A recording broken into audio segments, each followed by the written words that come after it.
let me show you how to cook with lentils. This is the Ideal Home Show, and I am Torie True, author of 7 Kitchens, A Journey Through India's Culinary Heritage, and Chilli and Mint, Indian Home Cooking from a British Kitchen. So let's talk about lentils. The one that everyone is probably going to know and maybe have cooked with before is the red split lentils. So these are called masoor dal. So you may see it in some cookbooks as masoor dal, but it is red split lentils. So I'm going to talk you through all of them and then how to actually cook with them. So these are the easiest, the red split lentils.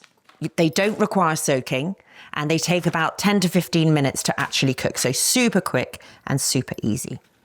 The second ones we've got here are yellow mung. Yellow mung, similar to red split lentils, don't actually require much soaking or any soaking. And to cook, they take about 15 minutes once they're in boiling water. Next up are tur. Tur dal is very similar, if I show you, to the chana. They look very, very similar, but they taste different and you use them in different ways. In my book, I have the chana dal with a delicious Bengali chana dal with sultanas and also with coconut as well. And tur dal is often used in what is called dabba dal in India, which is a roadside dal. And they often mix the tur dal with the yellow mung or perhaps with the red split lentils. So they put them together. Just to sort of come back to the chana is not to be confused with chickpea. Chickpea is completely different. Chana dal is different. Both chana and tur require soaking, ideally for an hour, 2 hours, 3 hours. If you need to cook straight, you can, but it will just take a little bit longer. The reason why you soak is to help aid with digestion. Now, the green mung here definitely requires soaking. So typically what I do is I soak them in water overnight and then I actually start cooking them. Now, let me just show you. So this one that I showed you a minute ago, the yellow mung, this is basically what is within the green. So they're the same thing, but this one, because it hasn't got the skin on, hasn't got the coat on, doesn't require the soaking in the same way. The green mung, soak it overnight, and the actual cooking time of this one is a lot longer. It's about 50 minutes to an hour. And these two, coming back on the soaking front and the cooking front, they take about 45 to 50 minutes as well. The yellow mung, to remind you, is about 15, and the red split lentils is 10 to 15 as well. All of them are absolute powerhouses when it comes to nutrients. They are known as, obviously, lentils or dal or legume. And they are packed full of protein and also fibre, potassium, magnesium and folate as well. So really, really good for you. And you don't actually need too much. So they feed a whole family. They're very nutritious and very straightforward. Now, let me show you what they look like close up. So I'm going to be opening these different packets to show you. So first of all, with the red split lentil dal, when you open them, you do actually want to keep them in a sealed, ideally glass jar. So this is what I will do. And then when I need to use some, if I use about 300 grams, that will feed 6 people. So I will just get it out of there. But you really want to make sure you store them properly. So let's open it up and take a closer look. Looking for appliances you can trust to help you create more than just meals? With KitchenAid, you get more than just great tools. You get a brand that's been supporting home cooks and food lovers for over a century. So whether you're mixing dough, blending smoothies, or experimenting with new recipes, KitchenAid products are built for versatility and for lasting performance. Everything from the iconic stand mixer to blenders and food processors is designed to help you express your creativity and get consistent results every single time. And with new colours like Flutter for 2025, you can add a personal touch to your space while enjoying innovation you can count on. Click the link in the description. KitchenAid. Classic style, endless possibilities. Here we go. So let me show you. Let's just use some of these here. And then the rest of it, actually, I'm going to pop straight in here. Wonderful. Put that to one side. So yeah, the red split lentils. So this is the one that's very familiar to everybody. as I said, you can give them a little bit of a wash through, and when you put them into your pot and you wash them through, a lot of it will sort of go quite murky, the water. That's just the starch coming out. That's absolutely fine. You get rid of that. And then all you need to do is you cover it in water, and then you literally boil it for about 10, 15 minutes. So it will go from this colour, it will go a yellow, sort of a yellow colour, and be very soft. So then when you put the one between your thumb and forefinger and you press down, it's completely soft. Do not add salt when you're boiling because it will harden it. You put the salt in at the end. So that's the red split lentils. Now we're going to come on to the second easiest, and they're quite easy to find now as well. All of these you can get in large shops like, say, Sainsbury's. They'll be very easy to find, but also Asian stores as well. They're very easy to pick up. I've got the Natco brand here, but other brands are also available as well. So these are the yellow mung. Again, as I said, just to remind you, you don't need to actually soak these ones. You can cook straight and it will take about 15 minutes. So they look similar-ish. And I think the real misconception that a lot of people have with cooking dal is that it needs to be quite thick. It doesn't. When you're boiling it, you need to put enough water in to help it just soften and properly cook through.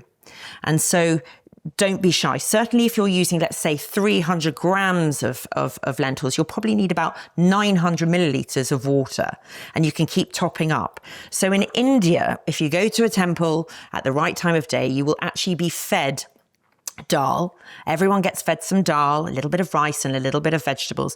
And the dal is very, very watery. It goes over the rice. It's very watery dal. How I like my dal might be slightly different how you like your dal. I tend to have it a little bit thicker than they would do at a temple. So it's not completely runny, but it's not really thick. It's not like a mashed potato or anything. So you want to have it so that you could have it like a soup, but you could equally have it on a plate with some rice, and it's sort of, if you were to eat it with your hand, it's very easy to pick up. But just remember, keep adding enough water so that it softens properly. You're never going to strain a dal, okay? So never strain your dals. So you can keep eyeballing the dal and just adding a little bit more water just to help it soften. And to check it's cooked, remember, put it in between your thumb and forefinger and press down, and it will be completely soft. But as I say, 10 to 15 minutes, 15 minutes. Let's go on to tur. So tur, I love this one. This is, as I said, in the dabba dal, which is the roadside dals you get all around India, the sort of truck stop dals on the side of the street. They often use tur with the yellow mung. So let's show you this one. So this one does need soaking, and typically I'll soak it for about 3 hours or so. So it's larger in size. It's going to take longer to cook. It will take about, as I said, 45 to 50 minutes on the whole. May need a little bit longer. It just depends how old it is, where you've got it from. But it's very easy. Again, press down. You want to make sure that it's cooked completely. And all you're doing when you're cooking it is you're just putting water. It can be cold water to begin with, and you're just letting it boil away. So this is not to be confused with chana. And chana is not, as I said, it's not chickpeas. This is a different dal. There we go. Let's bring this out. It looks so similar to the tur dal, just slightly bigger. Okay. So let's have a look here. See, can you see? Just a little bit bigger. This is a wonderful dal that we have in Calcutta, where my husband's from. And when I go and visit family there, we often have this one with raisins and also some coconut, desiccated coconut as well. It's really delicious, but these two require soaking. 3 hours, 4 hours, soak it in water, then you strain the water, and then you literally start the cooking process. For those of you who have a pressure cooker, then certainly, I mean, these are so quick, it's kind of not needed, but it really speeds up the cooking time. It would take probably about 10, 15 minutes max, probably 10 minutes just to pressure cooker it. But you have to check on that because it can completely different depending on which type of pressure cooker you've got, but try it out. It will probably take, as I say, 10, 15 minutes. Now, the one that does require soaking, I tend to do it overnight, but again, you could do it for 4 or 5 hours if you did it in the morning and you're cooking it in the afternoon, is the mung. So this is the one that you might have come across if you see sprouted mung Sprouted mung salad beans. It's when they sort of, after about 3 or 4 days of being covered in water and refreshed, they start sprouting. But we're not going to do that. All you would do is you soak it overnight and it just helps with the softening. But as I said, what is inside this is the yellow. Mung and mung are the same things, so they're just used interchangeably. But this one here is a really nice dal. We use it a lot. Certainly in Calcutta, they use it a lot, this green mung dal, but it does require soaking. So there's the group of different lentils here. So these are the ones I would suggest using to begin with. Start off with the red split and then graduate onto the others. The other 3 ones that I haven't got here, but I would say I would, instead of getting them dried, I would buy them in tinned or jar's the best, would be red kidney beans, because red kidney beans, if you get it wrong, you might accidentally kill yourself, because you have to soak for a very long time overnight, and then cooking for at least an hour to help soften them. So let's steer clear of that. So red kidney beans you want to get in a jar or a tin. Chickpeas I would always suggest getting in the lovely jar form or tinned as well. It just speeds up it's because they take a long time to soak, a long time to cook. And black-eyed beans as well. I would get them in jarred or tinned form as well. So if you would like to know how to cook the red split lentil dal, I will show you in the following video. So if you press the link below, it will take you through to my red split lentil dal. So if you enjoyed this video, do like and subscribe to the Ideal Home Show, where you'll find a plethora of other cooking videos that will hopefully tempt you in the kitchen.